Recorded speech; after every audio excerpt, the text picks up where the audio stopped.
Alors bonjour à tous, j'espère que vous allez bien. Aujourd'hui, je vais vous présenter le premier atelier de la Flutter Academy, donc sur le développement en fait de l'application de crypto-monnaie. Donc là, je vous fais une petite introduction pour le début de la vidéo et ensuite je vais vous donner un extrait en fait de cet atelier qu'on a enregistré notamment en passant sur Zoom. Donc l'atelier au complet, il est disponible en rediffusion dans l'espace membre de la Flutter Academy. Donc c'est bien, ça fait partie en fait de la Flutter Academy. Justement, je vais essayer de répondre à toutes les questions que j'ai pu avoir concernant donc ces ateliers. Donc juste les ateliers, ce sont quoi en fait? Ce sont des projets d'application. Donc là, vous le voyez ici, j'ai l'application en fait de crypto-monnaie qui est donc disponible en version web, en version Android et en version iOS.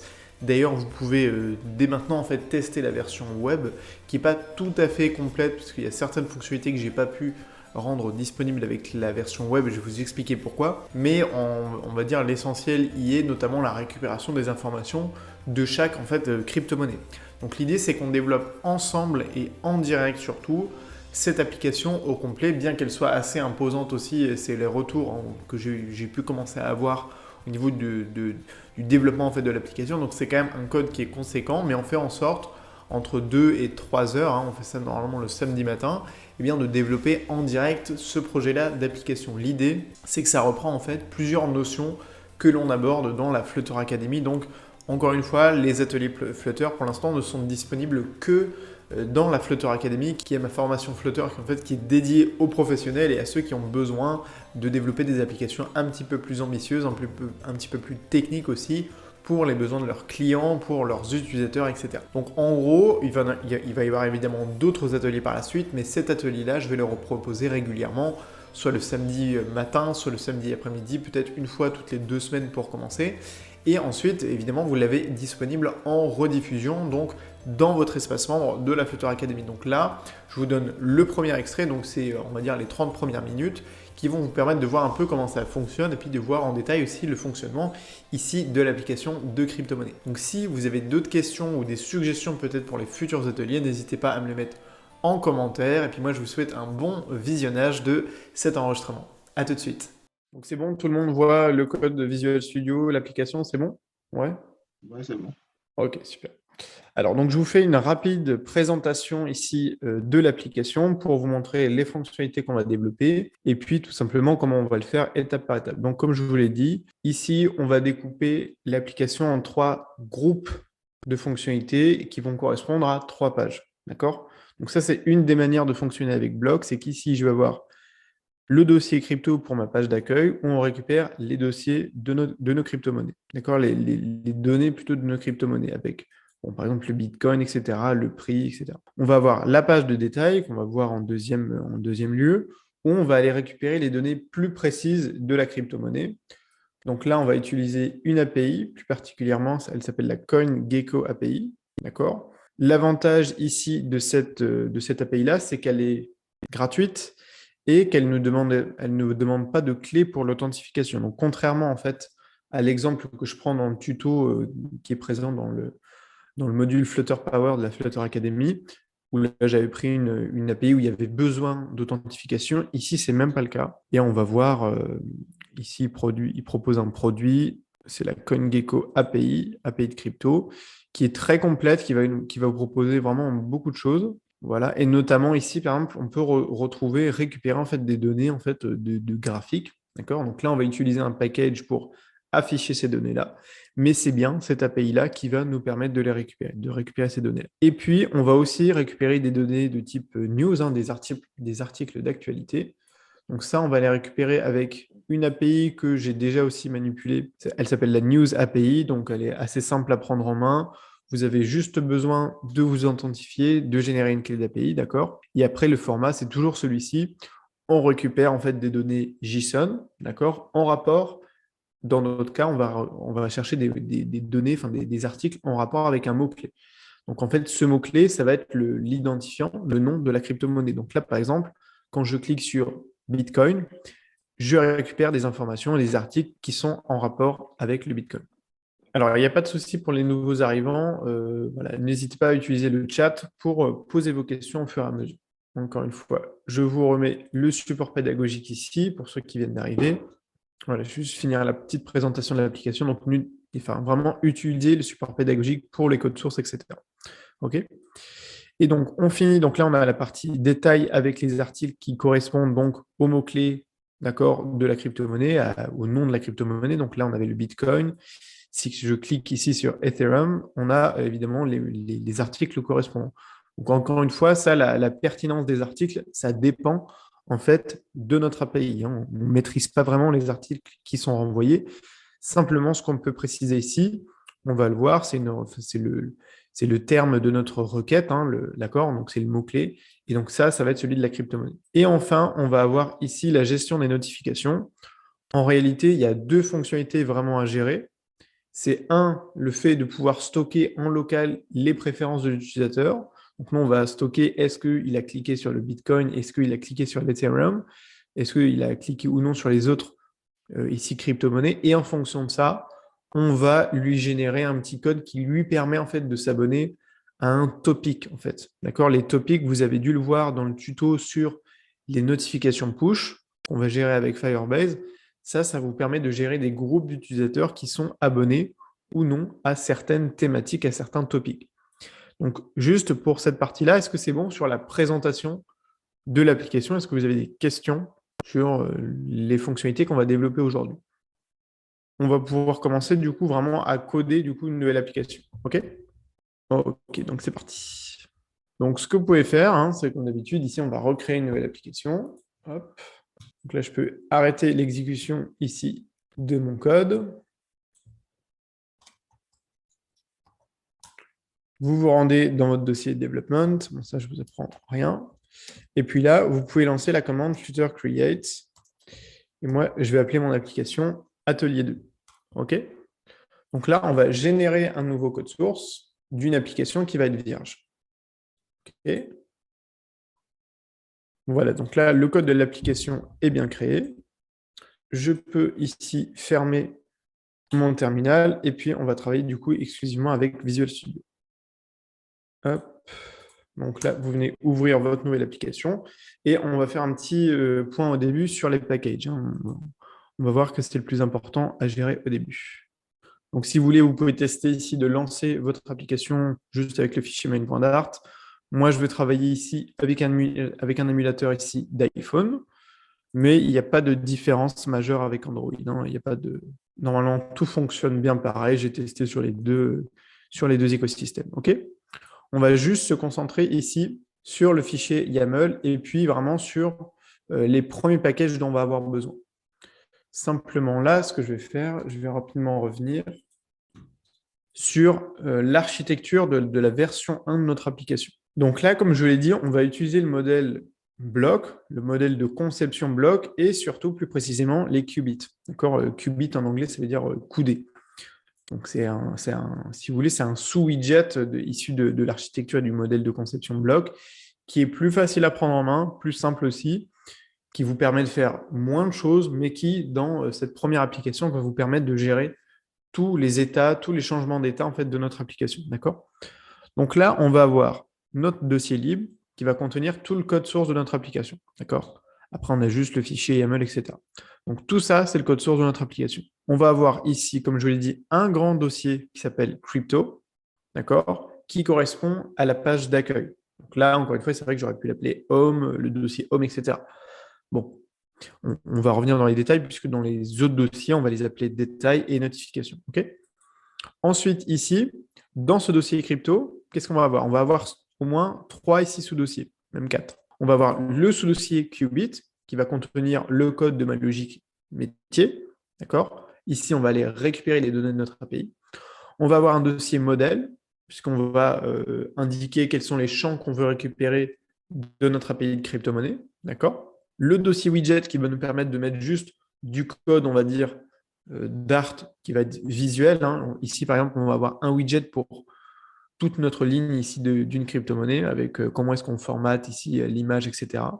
Et je vous ai créé aussi 2 autres widgets pour le prix qui peut être positif, le taux de change plutôt qui peut être positif ou négatif. Et en fonction, on affiche ce taux de change avec une couleur différente. D'accord? Et ensuite, on va avoir le dossier view qui va contenir les 2 fichiers de vue. C'est vrai que c'est plus pratique de séparer en 2 fichiers, on va le voir, puisque avec le package block, on va avoir deux widgets qui vont être indispensables, c'est le block builder et le block provider. Donc c'est vrai que c'est plus simple de le gérer en fait dans une page, d'accord, qui va contenir le block provider et ensuite la view qui va contenir le block builder. Et bon, ça on va le revoir au fur et à mesure, on va le coder. Ici, on va juste avoir un dossier qui va être global à notre application, qui s'appelle repository, avec un fichier qui s'appelle API client. C'est le fichier dans lequel on va définir notre fonction, notre méthode de récupération de données d'une API quelconque.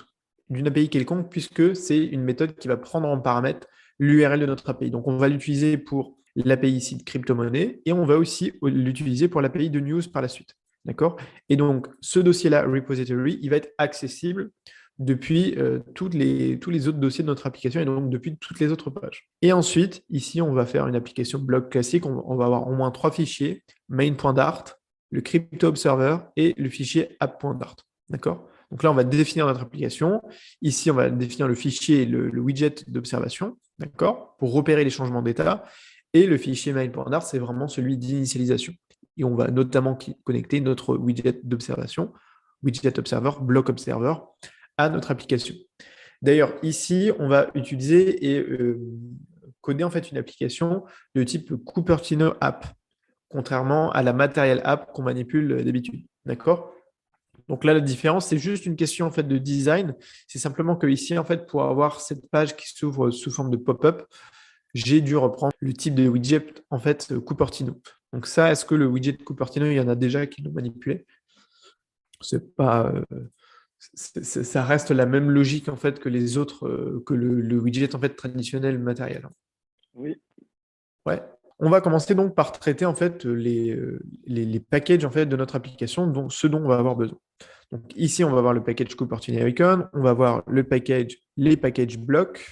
Donc là, comme d'habitude, vous pouvez aller chercher les dernières versions de chacun des packages. Donc là, on va aller chercher le package bloc.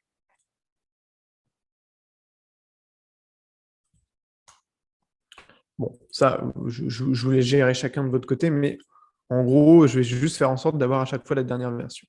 On va avoir le package block, le package Flutter block.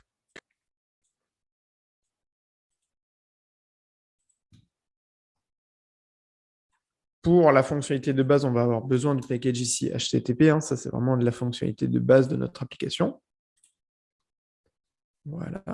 Le package int, ça c'est pour récupérer la date, notamment au format international en anglais. Bon, ça c'est pas très très important, c'est simplement pour afficher la date ici dans l'application. J'ai voulu faire comme les applications de bourse traditionnelles, c'est-à-dire d'être capable de bien préciser à quelle date on manipule ici et on affiche les données, notamment financières d'une crypto-monnaie. Et comme je l'ai dit, le package numéral, lui, il va nous permettre en fait d'afficher nos données, on va dire, financières avec un format un peu plus normalisé, puisqu'on peut avoir de gros écarts de prix en fait, entre chaque prix de crypto. Ça vous permet en fait d'afficher un prix un peu plus cohérent entre celui qui vaut 40 000 $ et celui qui vaut, par exemple, 0,8 centimes. Quoi. Alors, est-ce que c'est bon pour tout le monde pour juste la récupération ici des packages? Ouais, c'est bon. Donc là, vous les téléchargez tout simplement, et puis ensuite, on va pouvoir commencer à créer en fait toute l'architecture en fait de nos fichiers et de nos dossiers. Ok. Donc c'est à ce moment-là en fait que vous allez pouvoir télécharger le code source, soit de la version finale, soit de la version intermédiaire, pour juste garder en fait une référence. C'est ça qui va vous permettre en fait de pouvoir avancer progressivement dans l'application. Et puis vous allez voir qu'on va de toute façon monter en crescendo au niveau complexité et que au début c'est relativement simple. Donc, ce qu'on peut commencer par faire ici, c'est soit créer le nouveau dossier crypto, soit créer les premiers fichiers. On va plutôt créer les premiers fichiers. D'accord? Donc là, on a dit, on va avoir le fichier app.dart qui va contenir donc le code source, enfin vraiment de notre application. Donc là, on va manipuler une Cupertino app. D'accord? Il y a la Cupertino app et ensuite, il y aura la Cupertino scaffold, c'est-à-dire la page de type Cupertino. On va également avoir le fichier qui s'appelle le crypto observer.dart. Donc vous pouvez taper crypto observer.dart. D'accord? Donc ça, c'est le fichier dans lequel on va pouvoir mettre le code de base en fait de notre fichier d'observation, de notre widget d'observation. Le widget d'observation, c'est celui qui vous permet de repérer en fait les changements d'état. Le modèle des conceptions blocs, c'est un modèle qui vous sert à gérer donc, le changement d'état et donc le rafraîchissement de votre application. Ici, à chaque fois qu'on va nous ouvrir une page, on va dire, OK, on va modifier ou repérer tel changement d'état. Et vous êtes également capable de renvoyer les nouveaux états dans la console. On ne va pas le faire parce que nous, on va par exemple manipuler des listes avec pas mal de données. Donc, on ne va pas le faire. Mais en tout cas, c'est possible de le faire depuis en fait, ce fichier-là. Donc là, c'est bon pour les fichiers de base. On va avoir un dossier qui s'appelle repositories. Et donc, dans ce fichier-là, dans ce dossier-là, on va avoir un fichier que j'ai appelé le API Client. Et on va revenir sur la création. Encore une fois, ça, c'est l'exemple de base de la récupération des données de l'API. On continue avec le dossier qui s'appelle Crypto. Et comme je vous l'ai dit, c'est celui qui, en fait, va vous permettre de stocker tout le code de votre page d'accueil. Donc là, on va faire, c'est vraiment, bon, c'est ça qui est très intéressant en fait, avec le modèle de conception de bloc, c'est que ça vient avec la logique, comme on a dit, le state management, mais ça vient aussi avec une organisation, une structure des fichiers. Et ça, c'était quelque chose qui était très demandé. Alors, à chaque fois que vous créez comme ça un nouveau dossier, vous pouvez aussi déclarer un fichier qu'on appelle, que j'appelle en fait plutôt d'exportation, qui va vous permettre d'exporter tous vos autres dossiers, tous vos autres fichiers. Ce qui fait que à la fin, pour manipuler des données, des informations, des widgets de votre page crypto, vous pouvez juste importer le fichier crypto.dart. Ici, donc, on va avoir un dossier Qubit. Ça, c'est indispensable. Si on veut, on va avoir dans la continuité le dossier qui s'appelle View. Et ensuite, en fonction des cas de figure, on peut avoir d'autres dossiers. Ici, par exemple, on va avoir un dossier Models pour les données de nos crypto-monnaies qu'on va modéliser, mais c'est surtout que nous, on va les préciser quel champ on souhaite récupérer. Et dans le cas aussi où vous avez, par exemple, pas mal de code de design, vous pouvez utiliser aussi le dossier widget pour aller définir. Ici, par exemple, voilà, on va manipuler tel type de données. Voilà, pour un widget donné, je vais récupérer et formater mon widget avec cette apparence-là. Donc, pour le dossier Qubit, on va avoir le fichier, on va en avoir qu'un pour cette fonctionnalité-là. On va avoir le crypto qubit.dart. D'accord? N'hésitez pas encore une fois si vous avez des questions au fur et à mesure. Pour le fichier models, alors je crois que j'avais changé le nom. Bon, là, j'avais mis directement. Encore une fois, ça dépend. Ça, c'est pas, il n'y a pas de norme non plus. Là, je l'avais appelé crypto-model. Voilà, vous pouvez l'appeler crypto-model.dart. OK? C'est vrai que là, dans le lien du cours, je l'avais appelé crypto.dart, mais dans la version finale, j'avais appelé crypto-model. Ensuite, pour la vue, on va avoir deux fichiers essentiellement, c'est la page et la vue. Alors, c'est quoi la différence entre la page et la vue? On va le voir en codant.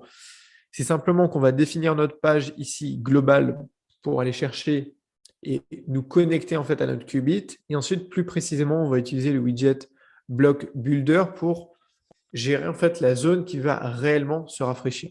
Donc, le plus simple pour ça, c'est de le séparer en fait en deux fichiers et donc en deux widgets.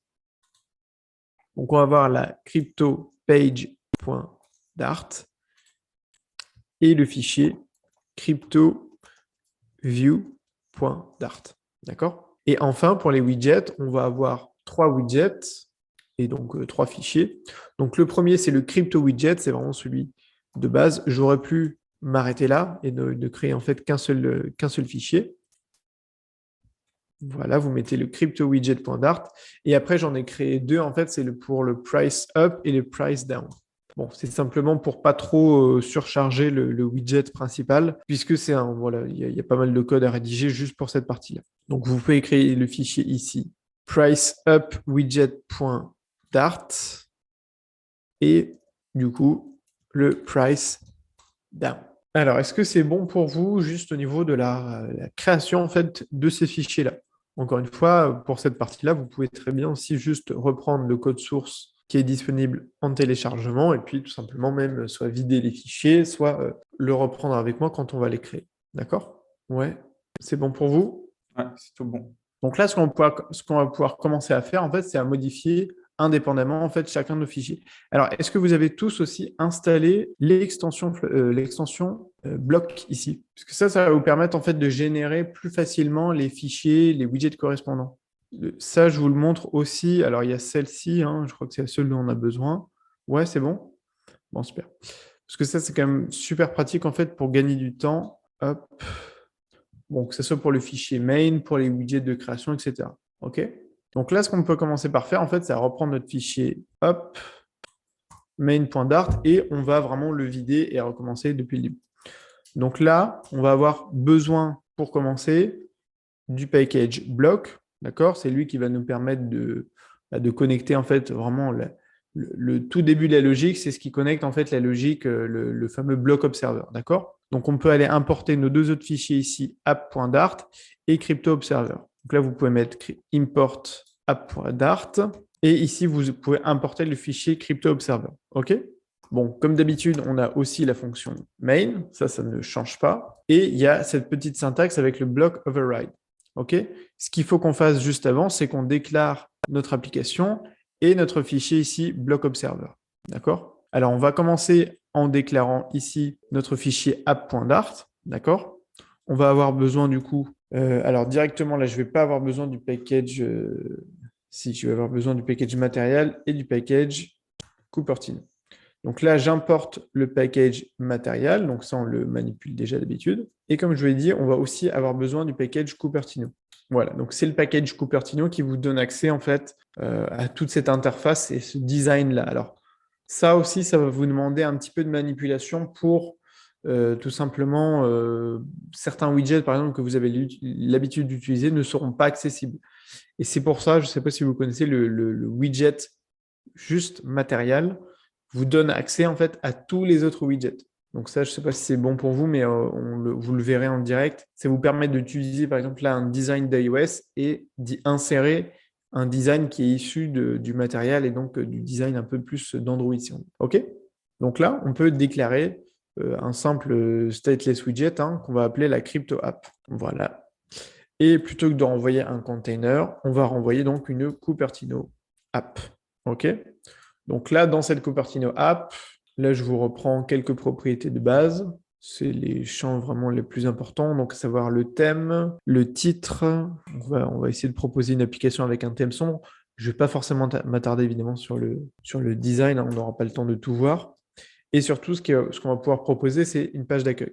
OK? Au niveau de la page d'accueil, je vais l'appeler la crypto page. On va le faire juste après. OK, donc là, on va pouvoir enregistrer notre fichier main.dart et on va pouvoir du coup déclarer notre block observer, notre crypto observer juste ici. OK? Donc pour ça, celui-là, on a juste besoin du package block et ici, on peut commencer à le déclarer normalement en tapant block observer. OK. Donc là, il va me demander de lui donner un nom. Donc là, on l'appelle, comme toute notre application, on l'appelle Crypto Block Observer. OK? Ça, normalement, vous avez l'habitude. Et là, nous, on va juste garder en fait l'événement onChange. On ne va pas garder les autres. Et ici, on va juste lui mettre un print pour afficher.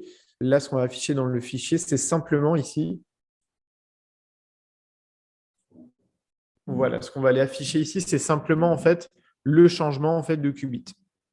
OK?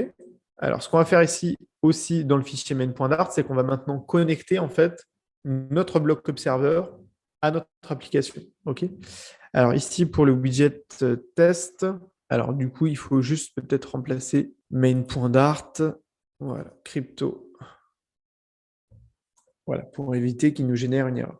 Est-ce que c'est bon pour jusqu'à présent pour ces étapes-là? On a juste créé le crypto observer et le fichier app.dart. On n'a pas encore créé réellement la page d'accueil. C'est bon?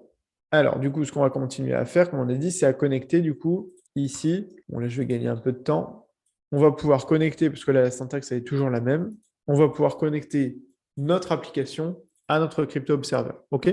Donc ça, c'est vraiment le code de base pour pouvoir, en fait, associer. Bon, on n'est pas encore dans la logique métier. On est plus ici dans tout simplement le fait de repérer, en fait, les événements qui sont en train de se produire dans notre application. En fait, les changements d'état. D'accord? C'est bon pour tout le monde jusqu'à présent? Yes. Alors, ce que j'avais commencé à faire aussi, voilà, un des éléments qui est important, c'est à définir notre premier fichier qu'on a dit qui est global ici, c'est le API Client. OK? Ce fichier API Client-là, il est important parce qu'en fait, il va être utilisé dans toute l'application. D'accord? Donc, on va pouvoir définir une fois cette fonction de récupération de données d'une API et ensuite, en fait, l'utiliser à plusieurs reprises dans l'application. Bon, après, c'est C'est tout l'intérêt en fait d'utiliser, de faire du code informatique, c'est qu'une fois que vous définissez une fonction et que vous pouvez la réutiliser, autant le faire et l'utiliser cette méthode-là au maximum. D'accord? Donc là, vous importez évidemment le package HTTP, donc vous l'avez déjà normalement manipulé dans le tuto dédié, c'est le premier actuellement du module Flutter Power. Ici, ce qu'on fait, c'est qu'on déclare une classe qui, comme le nom de notre fichier, on va l'appeler API Client. Dans cette classe-là, on va définir une méthode qui va être la méthode fetch. D'accord? Donc fetch pour aller récupérer des données de notre API. Et comme je vous l'ai dit, cette méthode fetch-là, elle va prendre en compte comme paramètre en fait l'URL de notre API. Donc là, on lui demande de prendre en paramètre, bon là je l'ai appelé API URL. D'accord? On lui demande de prendre en paramètre en fait l'API qu'on manipule. Donc ça peut être l'API de news ou l'API de crypto-monnaie CoinGecko qu'on va manipuler. D'accord? Ici, vous pouvez préciser le type d'objet qu'on renvoie. Donc là, on manipule des données qui vont être asynchrones, puisque la requête, elle peut prendre un certain temps. Et ensuite, on va renvoyer une réponse. Donc, on va manipuler en fait une réponse qui est issue de notre API. Donc là, on déclare une variable qu'on appelle la variable response, toujours avec ce await là, parce que c'est des données asynchrones qu'on manipule. Et à ce moment-là, je peux revenir prendre mon package HTTP et utiliser la méthode get. D'accord? Alors attention aussi, ça c'est à faire maintenant à chaque fois que vous manipulez, d'accord, des API, il faut utiliser la syntaxe URI.parse pour manipuler ces URL-là. Peu importe que vous mettiez directement le format de l'URL, il faut utiliser la syntaxe suivante, URI.parse. D'accord? Ça va vous permettre de bien manipuler, d'utiliser notamment les méthodes get. OK? Donc là, on reprend notre réponse et ce qu'on peut faire, c'est qu'on va la renvoyer tout simplement. C'est tout ce qu'on fait en fait dans ce fichier API Client et dans cette méthode ici fetch. Normalement, c'est bon. Est-ce que pour vous, c'est bon pour la déclaration juste de cette petite fonction et de cette classe? C'est bon pour tout le monde? Ce qu'on va pouvoir faire rapidement ici, c'est encore une fois, vous pouvez récupérer le code source que j'ai, surtout le code du support pédagogique.